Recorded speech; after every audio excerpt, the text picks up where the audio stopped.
రాష్ట్ర ప్రజల సమస్యలను పూర్తిగా విస్మరించిన కూటమి ప్రభుత్వం వైఎస్ఆర్సీపీ నాయకులను పార్టీ మద్దతుదారులపై కేసులు పెట్టి అక్రమ అరెస్టులు చేయిస్తున్నారని అన్నమయ్య జిల్లా పీలేరు వైసీపీ మాజీ ఎమ్మెల్యే చింతల రామచంద్రారెడ్డి మండిపడ్డారు.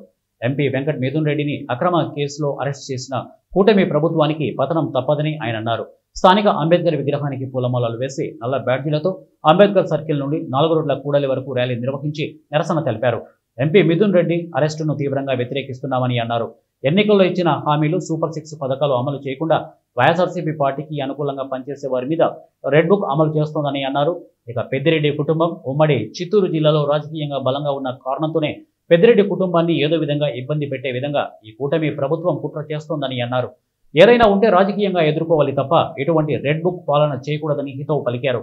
ఇటువంటి అక్రమ కేసులు ఎన్ని పెట్టినా ధైర్యంగా ఎదుర్కోవడానికి వైఎస్ఆర్సీపీ నాయకులు కార్యకర్తలు సిద్ధంగా ఉంటామని అన్నారు.